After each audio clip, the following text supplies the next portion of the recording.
नमस्कार, तुमचं पुन्हा एकदा माझ्या यूट्यूब चॅनलमध्ये स्वागत आहे.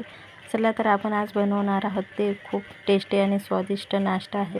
ते 1 ग्लास पाणी घ्यायचं आहे. त्याच्यामध्ये म्हणजे कढई तापल्याच्या नंतर पाणी टाकायचं आहे.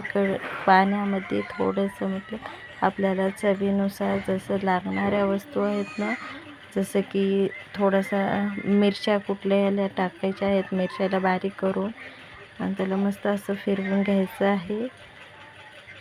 मस्त असं फिरवल्याच्या नंतर वरून हरा धनिया म्हणजेच कोथिंबीर मिक्स करायची आहे बारीक कापून. वरून आपल्याला चवीनुसार मीठसुद्धा टाकायचं आहे ह्या पाण्यामध्ये. आणि थोडंसं ऑइली तेल टाकायचं आहे. जे आपण तेल खातो ना, तेच तेल इथं वापरायचं आहे. चम्मचभर किंवा 1.5 चम्मच तुम्ही टाकू शकता. त्यानंतर असं हलवून घ्यायचं आहे. मस्त असं हलवून घेतल्याच्या नंतर पाण्याला उकळी येऊपर्यंत वाट बघायची आहे. इथे आपल्या पाण्याला उकळी आलेली आहे. आणि आता ह्या पाण्यामध्ये आपण ज्या वाटीने 1 वाटी पाणी टाकलं होतं ना, त्याच वाटीने अर्धी वाटी इथे आपल्याला तांदळाचं पीठ वापरायचं आहे. तांदळाचं पीठ आपण आपल्या म्हणजे तुम्हाला जसं लागेल तसं टाकू शकता. आणि असं मस्त हलवून घ्यायचं आहे. त्याच्यामध्ये एकही गोटी झाली नाही पाहिजे, याची आपण काळजी घ्यायची आहे. हे बघा सगळं असं झालं ना, एक पॅचूला म्हणजे उलटणं घ्यायचं आहे. त्यानं मस्त असं हे करायचं. गुठली एक पण होऊ द्यायची नाही या मधामध्ये. गुठली झाली ना मग ते व्यवस्थित नाही होणार. एक पण गाठ नाही होऊ द्यायची. त्याला मस्त असं आपला हात चालवत राहायचं आहे. त्याला खालून करपू द्यायचं नाही. बरोबर असं व्यवस्थित केल्याच्या नंतर व्यवस्थित असं हे करून घ्यायचं. याच्यानंतर आपल्याला हे मस्त एका प्लेटमध्ये असं काढून घ्यायचं थंड होईपर्यंत. हे आता मस्त थंड झालेलं आहे. तर आपण आपल्या हाताला तेल लावून ह्याला पुन्हा एकदा असं मस्त मळून घ्यायचं आहे. हाताला तेल नक्कीच लावा, जेणेकरून हे आपल्या हाताला चिटकणार नाही. आणि मस्त असं मळून घ्यायचं आहे. लागलं तर आपण कोरडं तांदळाचं पीठ देखील वापरू शकतो. इथं माझं थोडंसं पातळ झालेलं आहे पीठ, तर मी इथे थोडंसं तांदळाचं पीठ वापरत आहे.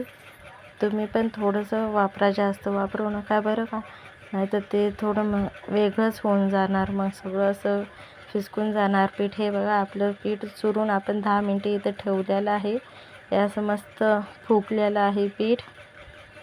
त्याच्यानंतर इथे कोलपाटाला तेल लावून घेतलेलं आहे.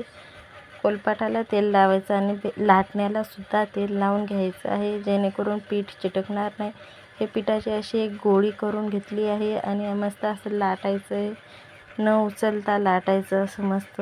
एकदम पातळ आणि जाड पण करायचं नाही, मध्यम ठेवायचं आहे.